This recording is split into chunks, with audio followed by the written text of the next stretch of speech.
नमस्कार, आदाब, सत श्री अकाल दोस्तों। मैं हूं अंचित शर्मा और आप सभी का रियासी अपडेट्स में स्वागत है।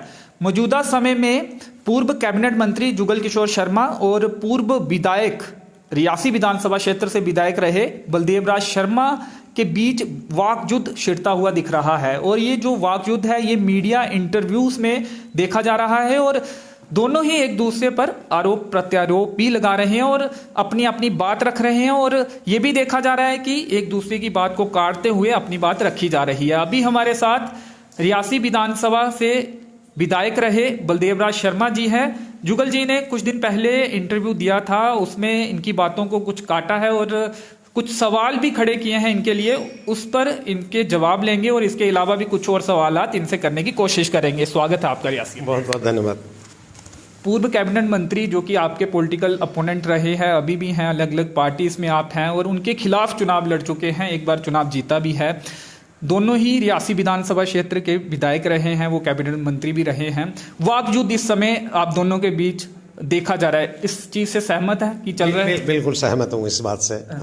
तो मेरा पहला सवाल ये कि आपने जो कहा कि कटरा के नाम पर अलग विधानसभा क्षेत्र होना चाहिए या कटरा माता वैष्णो देवी के नाम पर, उन्होंने ये कहा कि आप उन लोगों को भूल गए जिनसे आपने पहले वोट लिए थे और विधायक बने थे। और पोनी के नाम पर उन्होंने कुछ गड्ढे की बात भी कही कि उन लोगों को आप गड्ढे में डाल रहे हैं या उनकी परवाह नहीं कर रहे जिनके वोट आपने हासिल कर विधानसभा में आप पहुंचे थे। उस पर क्या कहेंगे?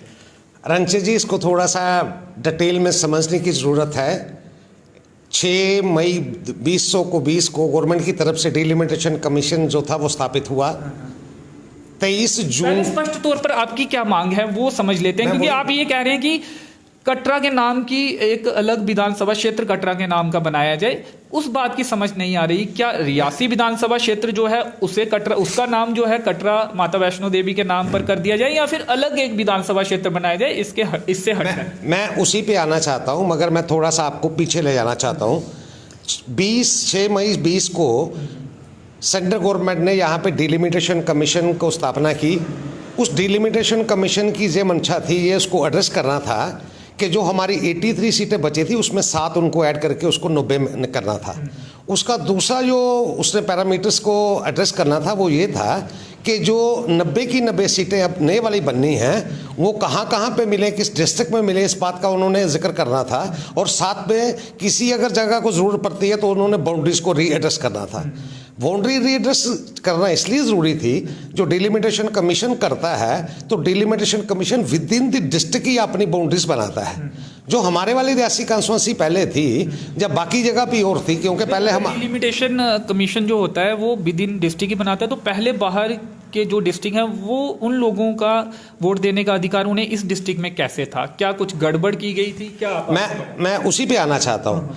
असल में क्या है कि डिलिमिटेशन कमीशन की जो प्रक्रिया थ्रू आउट कंट्री चलती है वो उसमें 10 साल का एक स्पैन रहता है। जो हमारा पुराना डिस्ट्रिक्ट था, पुराना ओरिजिनल डिस्ट्रिक्ट था, वो उधमपुर था। जब हमें रियासी कॉन्स्टिट्यूंसी बनी तो वो हम पार्ट थे उधमपुर डिस्ट्रिक्ट के, मगर उसके बाद हमारा डिस्ट्रिक्ट अलहदा हो गया। मगर जब डिस्ट्रिक्ट अलहदा हो गया तो रियासी कॉन्स्टिट्यूंसी का बहुत सा एरिया जो था, जिसमें मोंगरी की तहसील बमाग थी, जिसमें पंचायरी का सदोता बदोता था, जिसमें धनु का इलाका था, वो फॉल जो करता था, डिस्ट्रिक्ट की पॉपुलेशन जो फॉल करती थी, वोटर जो फॉल करते थे, वो ओवरलैपिंग थी।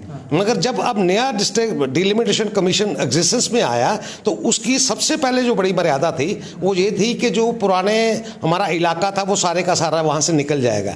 ऐसे ही जो अरनास की विधानसभा थी उसमें पूरे का पूरा संगलदान का डिवीजन जो था वो सारे का सारा वहाँ से निकल के गूल और संगलदान का सब डिवीजन जो था वो बेसिक अपने पुराने डिस्ट्रिक्ट में चला जाएगा, रामबन में चला जाएगा। उसका मतलब साफ हो गया कि डिस्ट्रिक्ट रियासी के जो पॉपुलेशन थी वो एक महीने में 1,10,000 के करीब एक पॉपुलेशन हमारी वहाँ से छूट जाएगी और कम से कम 60 से लेकर 70,000 जो वोटर था वो वहाँ से महरूम हो जाएगा। अब मैं उसी बात पे आना चाहता हूँ कि जो कटरा की कॉन्स्टिट्यूंसी रियासी को मिटा के होनी है कि कैसे होना है, तौर पर यही जवाब तौर पर आपको बताना चाहता हूँ। डिलिमिटेशन कमीशन बनने के बाद 23 जून को 20 को एज ए एक्स एमएलए मैंने एक वहाँ पे रिप्रेजेंट किया, जिसमें मैंने कहा कि माता वैष्णो देवी के नाम पे वहाँ पे हमें कॉन्स्टिट्यूंसी डिस्ट्रिक्ट रियासी में होनी चाहिए। लेकिन अब आप ये कह रहे हैं कि बनेगी ही बनेगी, आप ये दावा कर रहे हैं और आरोप ये लगाया पूर्व कैबिनेट मंत्री जुगल किशोर शर्मा जी ने कि लोकतंत्र नहीं रहा है देश में और जो सत्ताधारी पार्टी है वो जो चाहती है वो वही होगा, और उन्होंने पहले ही ये बता दिया है कि ये करना है डिलिमिटेशन कमीशन को, यानी कि इलेक्शन कमीशन पर आरोप लगाए हैं कि वो जो सत्ताधारी पार्टी है उनके इशारे पर काम करे। ऐसा बिल्कुल नहीं और है। आपकी बात जो है उससे कहीं ना कहीं उन्होंने इशारा आपकी तरफ किया था कि आपको पहले कैसे पता कि वो असेंबली विधानसभा। ऐसा बिल्कुल नहीं है। मैंने जो कहा है वो सब लोगों को एक राइट था कि अपने अपने इलाके के लिए वो अपनी कंस्टिट्यूंसी की डिमांड करे, और 23 तारीख को जो मैंने डिमांड की है 20 को जून को, वो वही की है कि माता वैष्णो देवी के नाम पे कंस्टिट्यूंसी होनी चाहिए।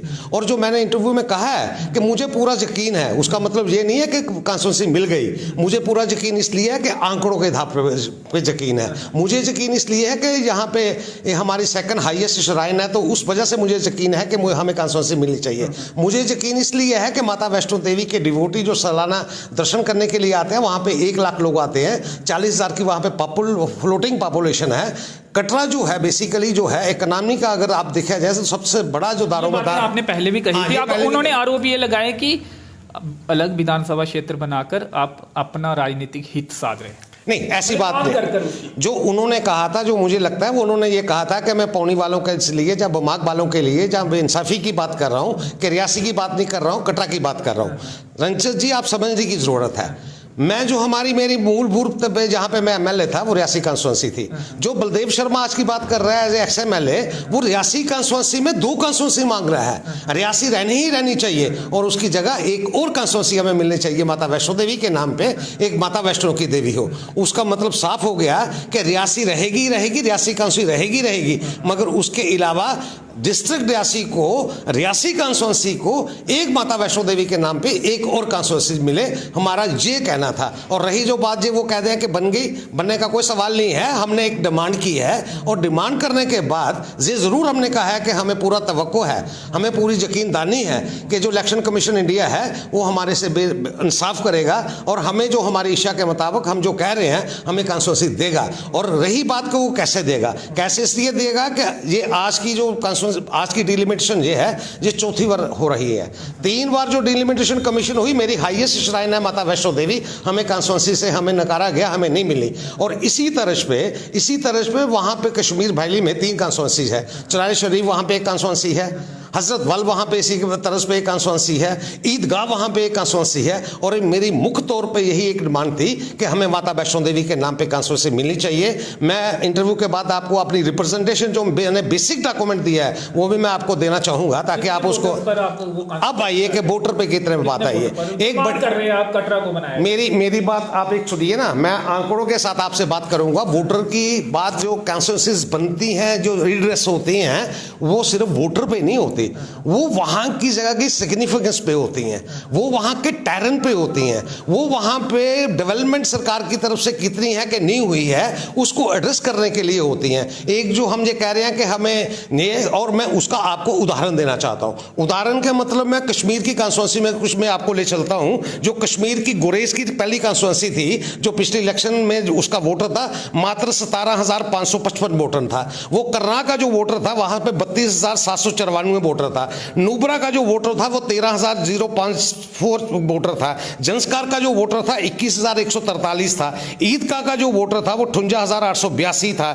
चराई शरीफ का जो वोटर था वो 78,000 था। कहने का मतलब ये हुआ कि कंस्टिट्यूंसी कश्मीर में 1 लाख वाली भी है तो वहाँ 17,000 वाली भी है। यहाँ पे कंस्टिट्यूंसी अगर छोटी बनने का सवाल नहीं है, छोटी इसलिए नहीं बनने का सवाल है कि अगर मेरे सवाल ये था कि आप कटरा जो कॉन्स्टिट्यूंसी की मांग कर रहे हैं, कितने वोटर्स की कॉन्स्टिट्यूंसी आप चाहते हैं? क्या 20-25 हज़ार में ही एक कॉन्स्टिट्यूंसी बना दी जाए और बाकी जितना भी वोटर है उनकी 2 कॉन्स्टिट्यूंसी? ऐसा नहीं है।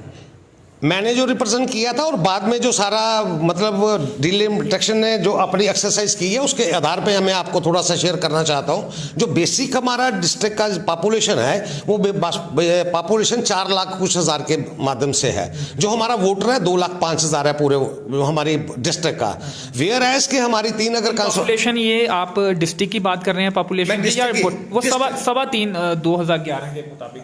नहीं, जो एज ऑन जो आज की वोटर लिस्ट है, जो आज का डिस्ट्रिक्ट बाउंड्रीज है, आज अगर उसकी मैं आपसे बात करूं कि उसकी पॉपुलेशन जो यहाँ पे आज है वो 4 लाख के करीब है, 4 लाख कुछ हज़ार की पॉपुलेशन है हमारी, और जो वोटर पॉपुलेशन है वो 2,05,000 की पॉपुलेशन है। ये विद इन द डिस्ट्रिक्ट है, जो हमारा निकल गया सारे का सारा उसके बाद है। अगर रही बात को, अगर उसके हिसाब से हम कॉन्स्टिट्यूंसी बनाएं तो हमारे हिस्से में अगर 2,10,000 बनता है तब तक, तो हमारे हिस्से में 70,000, 65,000, 50 ऐसे इस हेर फेर में 5-10 कम हो सकता है, तो वो कॉन्स्टिट्यूंसी 70,000 की बनेगी, 65,000 की बनेगी। और अगर इक्वल डिस्ट्रीब्यूशन होती है तो मेरा ये मानना है कि वो 70,000 के बीच में से लेके 60,000 के बीच से लेके 70,000 की कॉन्स्टिट्यूंसी बनेगी। तो अगर कटरा को बनाया जाए तो कौन कौन सा इलाका आप चाहेंगे कि कटरा के साथ? कटरा का ये एक बड़ी एक्सरसाइज है जो डिलिमिटेशन कमीशन ने भी की है, हमारी गवर्नमेंट की तरफ से भी हुई है, और उसमें अगर ये 3 की बात करें तो वो जो मेरे मुताबिक लगता है कि कटरा की कॉन्स्टिट्यूंसी अगर जो बनती है तो वो कटरा की कॉन्स्टिट्यूंसी एक तो सब डिवीजन कटरा कुछ उसमें आएगा, जो मेरा मानना है। पता नहीं डिलिमिटेशन कमीशन ने कैसे करना है कि क्या होना है, वो उसमें सब डिवीजन कटरा का हिस्सा तो आएगा ही आएगा अगर कॉन्स्टिट्यूंसी बनती है। फिर अगर इसको टेररिज्म में कितना वोटर है अगर आपको मालूम? सब डिवीजन कटरा में मोटे तौर पे जो अगर सब डिवीजन कटरा का आप समझे तो 35 से लेके 40,000 तक का वोट है।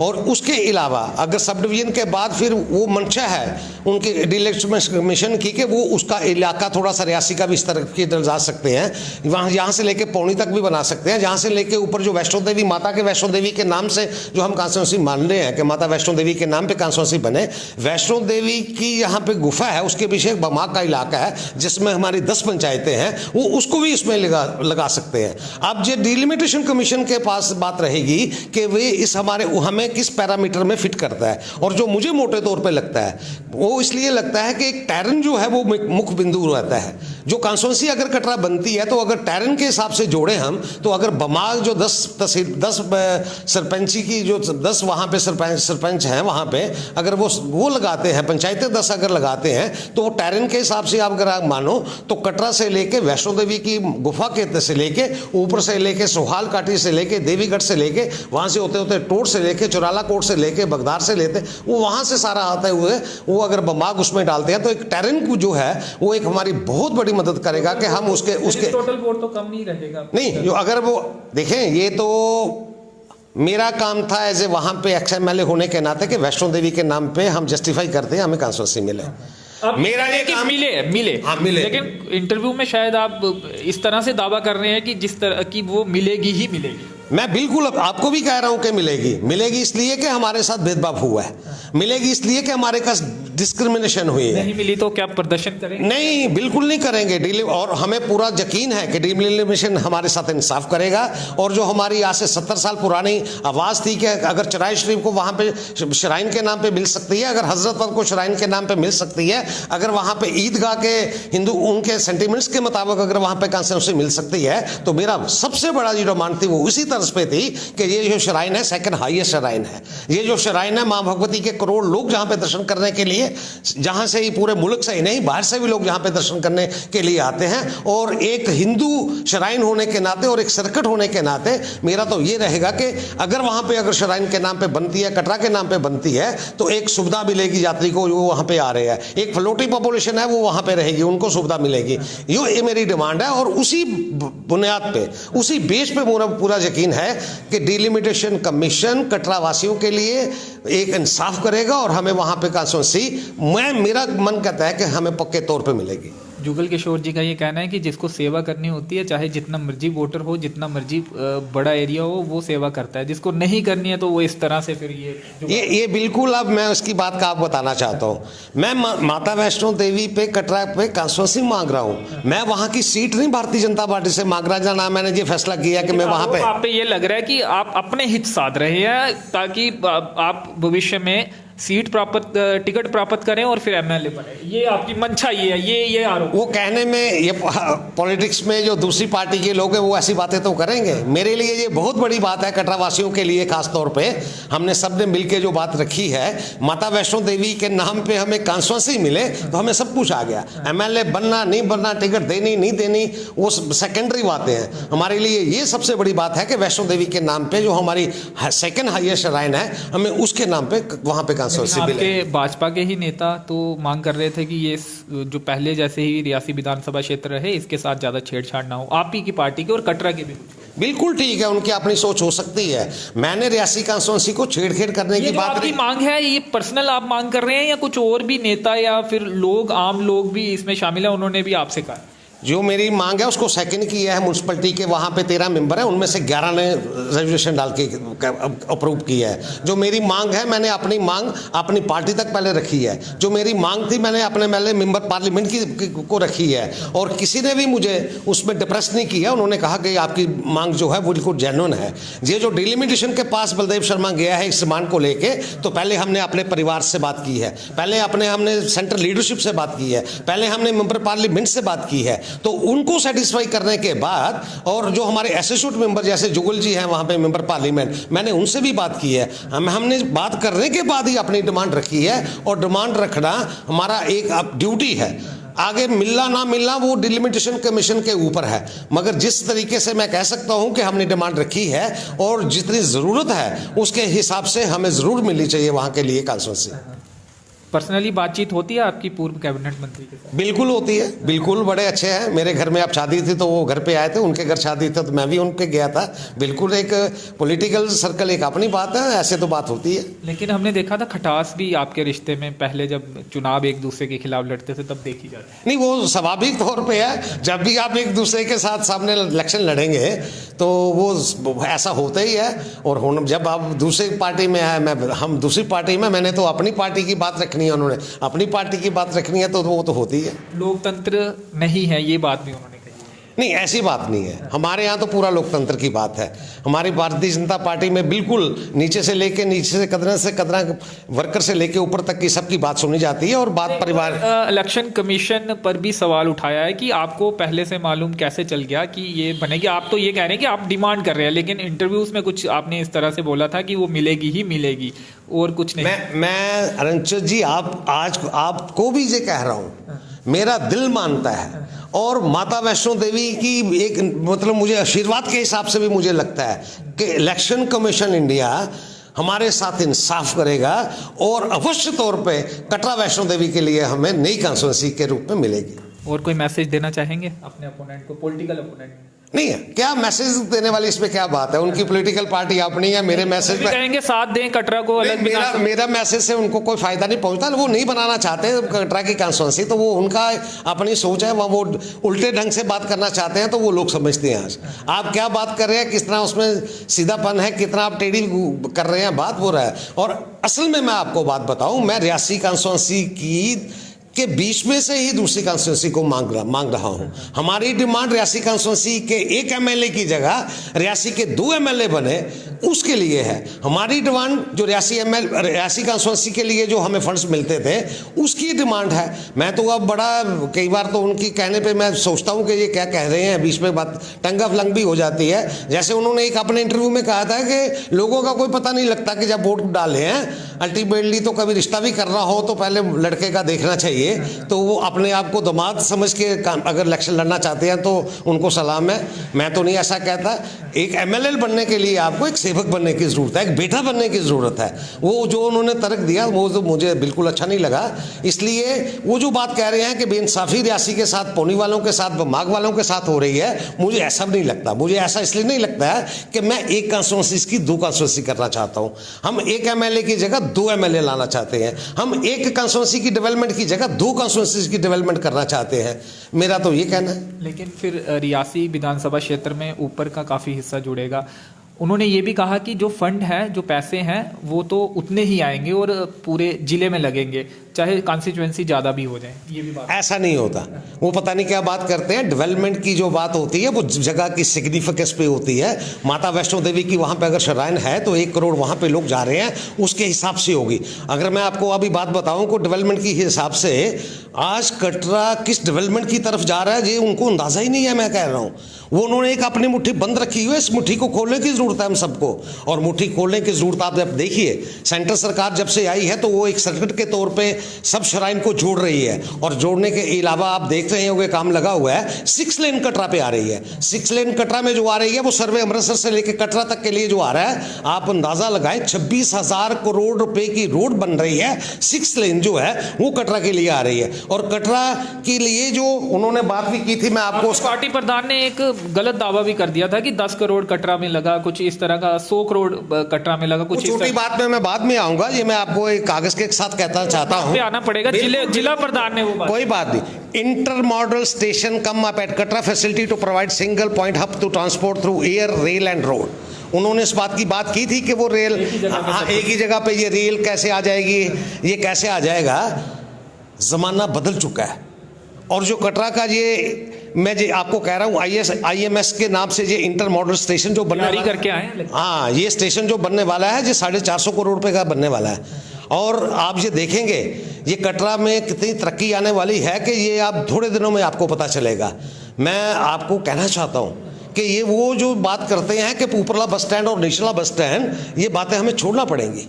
ये बस स्टैंड को हमने अपनी मुट्ठी में बंद रखा तो फिर बात आगे बढ़ेगी नहीं। कटरा की कितनी डेवलपमेंट और कितना सर्किट वहां पे आने वाला है, आप अंदाजा इस बात से लगा सकते हैं कि ये सेंट्रल सरकार कितनी कीन है कि कटरा की डेवलपमेंट हो जाए। और कटरा की डेवलपमेंट के होने के लिए ये सारे दरवाजे सेंट्रल सरकार ने खोल के रखे हैं और उसी का नतीजा है कि कटरा उसकी तरफ जा रहा है। मैं आपको बताना चाहता हूं कि पिछले साल जो स्टेट गवर्नमेंट ने एक मैथोलॉजिक पार्क कटरा में बनाने की घोषणा की थी, शायद आपको भी पता होगा। मैथोलॉजिक पार्क जो बनना है उसके लिए 500 करोड़ रुपए का तो प्रावधान सरकार की तरफ से, स्टेट सरकार की तरफ से। और मुझे जो है जो प्रोसेस में आज है कटरा, वो कटरा इस मैथोलॉजी पार्क के लिए डिज्नीलैंड अमेरिकन फर्म के साथ आज वो पार्टी मतलब नेगोशिएशन में लिए है। और रंजन जी, अगर वो फैसला हो जाता है तो आप अंदाजा लगा सकते हैं कि वो कम से कम जो काम आएगी 20,000 करोड़ रुपए की वहां पे इन्वेस्टमेंट कटरा में मिथाइल पार्क के लिए आएगी। कटरा की तो वो तस्वीर बदलने वाली है। तो घोषणाएं तो हुई हैं, ये जो घोषणाएं हैं आप बता भी रहे हैं। एक घोषणा केंद्रीय विद्यालय को लेकर भी हुई थी, हालांकि मांग काफी पुरानी थी, फिर काफी देर बाद घोषणा हुई, लिस्ट आई, लेकिन अब तक कुछ दिख नहीं रहा है। बिल्कुल आप ठीक कह रहे हैं। घोषणा का मतलब है ये तमाम घोषणाएं ये कब बनेगी, कितना लंबा समय लग जाएगा, मेरी बात ये भी चीजें मेरी बात सुनिए। जो कटरा माता वैष्णो देवी जो रेलवे स्टेशन है, उद्घाटन प्रधानमंत्री ने किया, आपकी सरकार के दौरान हुआ, लेकिन वो कांग्रेस के जमाने का वो बना था। उसके बाद पूरा तैयार जब हुआ तो आपने उद्घाटन कर दिया। तो इसी तरह से आप भी कुछ काम कर रहे हैं, उन्होंने भी किए होंगे। लेकिन जो 100 करोड़ की बात हुई थी, मैं उस पर आना चाहूँगा। जो लोकल गलियों में पैसा लगना था या और कुछ लोगों की छोटी मोटी बड़ी समस्याएं का हल होना था, उस पर आना चाहूँगा। 100 करोड़ का दावा किया था, मानते हैं गलती से हुआ था, वो नहीं इतना पैसा। ऐसी बात नहीं है। मैं कहीं पे अपने आप को जिम्मेदार समझता हूं। कटरा में डेवलपमेंट जिस कदर से होनी चाहिए थी वो नहीं हुई, मगर सेंट्रल सरकार की तरफ से जो 26,000 करोड़ रुपया जम्मू कश्मीर प्रशासन की तरफ से नहीं हुई, ये कह रहे हैं आप। हमारी कहीं पे नालायकी रही होगी कि ये नहीं हो सकी। मगर ये जो कटरा की डेवलपमेंट के रास्ते खुलने वाले हैं, ये दावों की बात नहीं है। ये जो कटरा एक्सप्रेस हाईवे आ रही है, इसकी इक्वेशन प्रोसीडिंग शुरू हो चुकी है। इक्वेशन प्रोसीडिंग के अलावा पीछे काम लग चुका है। उसके अलावा आपने देखा होगा 15 दिन पहले एक MOU साइन हो चुका है सरकार की तरफ से, ट्रिपार्टी। मैं इसीलिए कागज आपके पास लाया था कि ट्रिपार्टी जो है उसमें रेलवे होगी, नेशनल हाईवे अथॉरिटी होगी और कटरा KDA होगी, जिससे ये सारी की सारी कायाकल्प होगी। उसके बाद मिथाइल पार्क की जो मैं आपसे बात कर रहा हूं, मिथाइल पार्क एक प्राचीन हमारी हिस्ट्री क्या है, महाभारत के ज़माने में क्या हुआ, रामायण के ज़माने में क्या हुआ, ये जगह लोकेट हो चुकी है। जगह लोकेट होने के बाद ये डिज्नीलैंड के साथ नेगोशिएट हो रहा है। मैं एक और आपको बताना चाहता हूँ, कश्मीर की जो हमारी नेशनल हाईवे अथॉरिटी है, नेशनल हाईवे है, अल्टरनेटिव रूट एक बनाने की बात सेंट्रल सरकार सोच रहा है। और सोचने के अलावा उसके ऊपर फॉरेन की एक एजेंसी उस पर काम कर रही है। अगर वो सोच कहाँ से रहे हैं, वो सोच रहे हैं कि कटरा से कश्मीर के लिए टनल्स के जरिए एक रोड अल्टरनेटिव हाईवे बने, और जिसमें मात्र जो मोटे तौर पे है 125 किलोमीटर सारी की सारी दूरी रह जाएगी। आप ये कह रहे हैं कि केंद्र सरकार काम कर रही है, लेकिन जो स्थानीय प्रशासन है वो उतना काम नहीं कर पा रहा। कुछ हमारी भी जिम्मेवारी बनती है। मैं आपको बताऊं, मैं आप लोगों ने अपनी जिम्मेवारी नहीं निभा रही। आप वहां पे जो स्थानीय नेता हैं या फिर पूर्व आप विधायक भी रहे हैं, कहीं ना कहीं आपको एक्टिव होकर जो डेवलपमेंट करवानी चाहिए थी, आप ही की सत्ता है। मैं बिल्कुल कह रहा हूं, फंड्स की कहीं पे कोई कमी नहीं है। अगर वहाँ पे अमृतसर में आपने देखा कि स्वर्ण मंदिर के सामने का वह सारा गिफ्ट सारा कुछ चेंज हो गया, जो कटरा का भी हो सकता था। यहाँ पे अगर वहाँ पे करोड़ों रुपए लगे तो यहाँ भी लग सकते। ये कहीं ना कहीं मतलब कि हुआ है कि हमसे चूक हुई, हम नहीं कर पा रहे। मान रहे हैं। और मैं एक बात और आपको कहता हूँ, एक अच्छे नेता की यही पहचान है कि वो गलती मान ले, नहीं कर पा रहे। जिस तरह से डेवलपमेंट होनी चाहिए थी, गलियां बननी चाहिए थी, कटरा नहीं हुई। मैं गलियों की बात ही नहीं कर रहा, ये तो यहाँ पे नई टाउनशिप बननी चाहिए थी। यहाँ पे सारी चीजें इस किस्म से बननी चाहिए थी। हम गलियों में कब तक फंसे रहेंगे? और मैं सौभाग्य समझता हूँ अपना कि डॉक्टर जितेंद्र जो पीओ में बैठे हैं, वो इतनी नजर पैनी तरीके से कटरा वैष्णो देवी की श्राइन के ऊपर रखते हैं और वहां पे डेवलपमेंट के लिए रखते हैं। और कहीं ना कहीं हमारे लोगों में कमी रह जाती है, चाहे वो सरकार की तरफ से हो, चाहे वो म्युनिसिपैलिटी कटरा की तरफ से हो, चाहे हमारा तालमेल ना हो, वो किसी ना किसी ढंग से यहाँ पे पॉपुलर गवर्नमेंट ना होने की वजह से हो, वो हमारे में चूक है। मगर मैं आने वाले दिनों में मैं आपको ये बताना चाहता हूँ कि कटरा की डेवलपमेंट बड़ी लंबे तरीके से होने वाली है और उसके हम सब लोग गवाह बनेंगे। लगता है कि एक दूसरे के इंटरव्यूज आप बड़े ध्यानपूर्वक सुनते हैं, देखते हैं। नहीं, जब आप पॉलिटिक्स में हैं और जब आप डेवलपमेंट की बात कर रहे हैं तो उसमें तो ये सारी चीज़ें नज़र रहनी भी चाहिए और मौका मिलते है उसका जवाब भी आपके पास होना ही चाहिए, ताकि आप पॉलिटिक्स में रह सकते हैं और तभी आप लोगों के लिए डेवलपमेंट कर सकते हैं। चलिए, अब माइनिंग के सवाल पर आऊँगा। अशोक कौल जी भी आए थे, हमने उनके समक्ष भी ये मुद्दा रखा था। अब क्या जानकारी ली है आपने? क्योंकि पहले इंटरव्यू में ऐसा लग रहा था कि आपको तमाम जानकारी नहीं है जो हो रहा है। अब क्या जानकारी मिली है और क्या ऊपर बात की है आपने? मैं बिल्कुल आपके साथ मानना चाहता हूँ, ये माइनिंग का इशू हमारी सिर्फ डिस्ट्रिक्ट में नहीं है, पूरी की पूरी स्टेट में था और गवर्नमेंट ने कोशिश की है रीड्रेस करने की। और रीड्रेस करने में गवर्नमेंट के पास एक ही बात थी कि वो रेट्स जो है माइनिंग के वो कम करें, मगर अनफॉर्चुनेट है रेट तो कम हुए मगर हुए नहीं, ऑन रिकॉर्ड तो कम हुए नहीं। और उसमें एक मैं कहना चाहता हूँ और आपको सब लोगों को धन्यवाद भी देना चाहता हूँ कि अशोक कौल जी जब यहाँ पे आए थे 26 तारीख को, तो आप लोगों ने उनको सीधे से कहा था कि यहाँ पे चोर बाजारी पड़ी हुई है, यहाँ पे अफसर लूट रहे हैं। ये आपके माध्यम से मैंने वहीं पे सुना था और सुनने के बाद और उन्होंने उस बात की बड़ी चिंता की थी और चिंता करने के बाद उन्होंने हमसे फीडबैक भी लिया था। और फीडबैक भी लेने के बाद आज हमारी कोर ग्रुप भी डिस्ट्रिक्ट की वहाँ पे मीटिंग थी जिसमें ये सारी बात उठी है और जिसकी जवाबदेही उन्होंने डिस्ट्रिक्ट की तरफ से कोर कमेटी से पूछा है कि ये माइनिंग का असली मुद्दा क्या है, होने वाला क्या है। और हमने बिल्कुल परहेज नहीं किया है कि जिस किस्म की एनआरकी यहाँ पे डिपार्टमेंट की तरफ से है, आज माइनिंग का 6 रुपए का रेट है, मगर आप जिसके पास लेने जाएंगे वो 21 रुपए में आपको देगा। अगर 21 रुपए में देगा आपको तो मतलब यह है कि 15 रुपए उन्होंने उस आपकी जेब से तभी निकाल लिए। हाँ, अब मतलब तभी निकाल लिए। और उसके बाद जब आप ढुलाई की बात करते हैं तो जो गाड़ियों वाला का माफिया है, और मैं कह सकता हूँ आपको वो माफिया अब तक जहाँ की पुलिस इसमें इन्वॉल्व ना हो वो माफिया नहीं हो सकता है। और आज अब जग जाहिर है, किसी भी आप गाड़ी वाले को पूछे हैं तो वो हम महीने लगे हुए हैं। जब तक आपका टिप्पर नहीं चल सकता जब आप हफ्ता नहीं दोगे, आपका टिप्पर नहीं चल सकता कि जब तक आप हफ्ता ना दोगे, जब तक आपकी ट्रॉली नहीं चल सकती जब तक आप हफ्ता नहीं दोगे। आपके हफ्ते के बिना यहाँ पे कोई काम नहीं हो रहा है। और हमने इस जो आज की मीटिंग थी, अशोक कौल जी ने जो हमसे पूछा था, हमने पूरे तौर पे कहा था इसमें मतलब सख्ती करने की जरूरत है, चाहे वो स्टेट गवर्नमेंट की तरफ से जब तक नहीं होगी, और यहाँ की एडमिनिस्ट्रेशन से सख्ती लेने की जरूरत है। और हमने तो यहाँ तक कहा है कि यहाँ पे ओवर चार्जिंग के अगर पर्चे लगाने की जरूरत भी पड़ती है तो वो जब तक वो हम अपने हाथ में काम नहीं लेंगे। 6 रुपए वाला 21 रुपए में कैसे एग्रीगेट बेच रहा है, उसमें मतलब कि वो बार्गेनिंग नहीं कर रहा, उसमें वो हेराफेरी नहीं कर रहा है। ये सारी चीज़ को सख्ती के करने के लिए है। हमने एक सुर में आज सब बात जो है वो हमारे प्रभारी जो थे वो वहाँ से खनूर से यहाँ पे आए थे, हमने अपने प्रभारी के सामने रखी है और ब्लैक एंड व्हाइट में हमने अशोक जी को वो सारी चीज़ें भेज दी है। ना खाऊंगा ना खाने दूंगा इम्प्लीमेंट नहीं हो रहा है यहाँ पे, मतलब आप भी मजबूर है कि रोक नहीं पा रहे, रोकना चाहते हैं नहीं रोक पा रहे, तो फिर कौन रोकेगा? सत्ता आपकी है, सत्ता बिल्कुल हमारी है। और सत्ता में आपको तो आपने कहा महीने लगे, मेरी बिल्कुल कहा है मैंने। हाँ, ये नहीं रोक पा रहे। जब तक ऊपर से सख्ती नहीं होगी, यहाँ पे तो चोर बाजारी का जो सबको मालूम पता है यहाँ पे क्या हो रहा है, सारी बातें क्या एडमिनिस्ट्रेशन यहाँ पे कर रही है। सख्ती जब तक ऊपर से कोई बात नहीं होगी तो सख्ती कैसे होगी? ऊपर कैसी बात आप कर रहे हैं? अशोक कौल जी के माध्यम से जब आपने बात की तो वो बात वहां पे पहुंची है, और ये सख्ती का मतलब ये है कि यही बात ऊपर तक हमारे जाएगी। और हमने बात की वो अलग बात है, लेकिन जो नेता हैं कहते हैं कि वो रास्ता दिखाते हैं, उन्हें जानकारी होनी चाहिए तमाम मुद्दों की, क्या कुछ चल रहा है, उसके बाद ही जनता डिसाइड करेगी ना किसे वोट देना है, कौन सी सरकार ने। अच्छा, अगर आपकी सत्ता में ये तमाम चीजें चल रही हैं और आपने कहा महीने लगे हुए हैं, तो ऐसे में फिर जनता आपको क्यों जिताएगी, आपके नेताओं को, अगर करप्शन कम करने में आपको याद होगा अशोक कौल जी, मेरी एक लिमिटेशन है कि मैं आपको कहां तक ले जाऊं, कहां तक मैं आपको बता सकता हूं।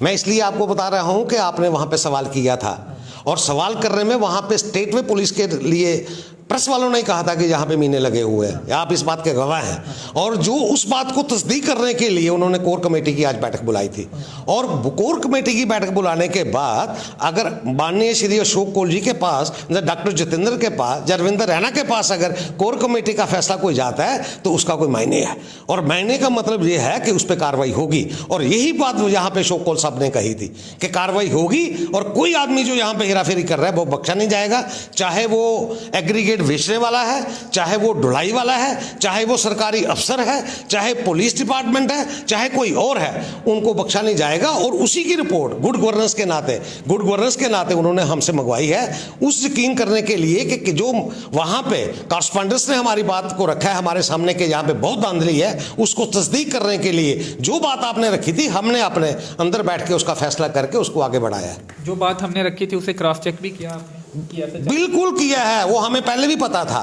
क्रॉस चेक क्यों कर रहे हैं? जो आप मित्रों ने वहां पे बात रखी अशोक कौल जी के सामने, हमने उसे हमें पहले भी पता था, उसके बाद क्रॉस चेक भी किया है, और क्रॉस चेक करने के बाद ही हमें हुआ है। और जो आपने बात वहां पे रखी थी उसको मोहर लगा के आज यहाँ हमारा जो कोर ग्रुप था, जिसमें मान्यवर श्री नंदा साहब थे, मैं था, हमारे प्रभारी हैं वो थे, डिस्ट्रिक्ट प्रधान थे, कमेटी एक फोरम सा रहता है 7-8 लोगों का, वो सब थे, उस पर मोहर लगा के हमने आगे सख्त कार्रवाई करने के लिए अपने हाईकमान को बोला है।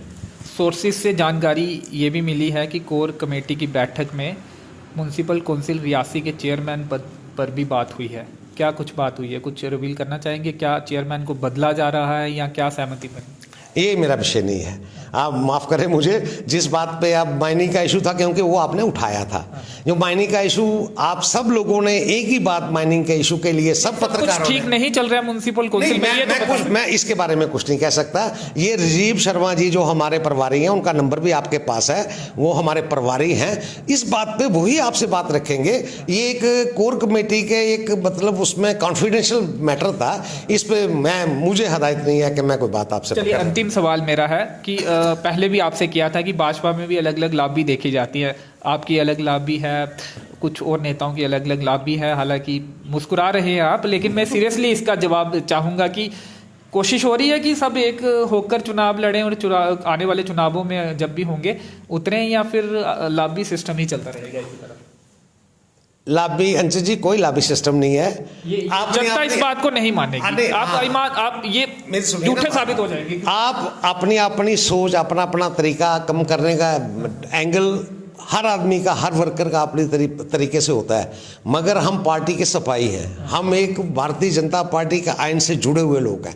पार्टी, मेरा सवाल वही हो जाएगा जो पिछले इंटरव्यू में मैंने किया था, अगर आप इस तरह की मिसाल देंगे कि पार्टी के सिपाही हैं, फिर सिपाही ने क्या किया था, फिर सवाल वो भी हो जाएगा। बिल्कुल करिए आप सवाल, हम सब इकट्ठे हैं, पार्टी को एक करने में लगे हुए हैं, और मैं आपको दावे से कहता हूं कि आने वाले इलेक्शन जब होते हैं, रियासी कॉन्स्टिट्यूंसी की हमारी 3 सीटें हैं, और तीनों सीटों पे भारतीय जनता पार्टी के उम्मीदवार होंगे। और मैं दावे से आपको कहता हूं कि जिस किस्म की मतलब कि हमने रणनीति और संगठन हमारा है, हम तीन के तीन भारतीय जनता पार्टी के जहां से एमएलए आप देखेंगे।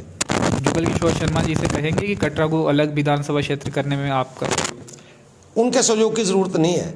सहयोग की इसलिए जरूरत नहीं है कि उनकी अपना सोच है, उन्होंने अपनी पार्टी लाइन के ऊपर चलना है, हमने अपनी पार्टी लाइन के ऊपर चलना है। कुछ भी हो, आप ये कह रहे हैं उन्होंने विरोध, वो उनके ऊपर है, आज तक करते हैं, कल ना भी करें, वो है।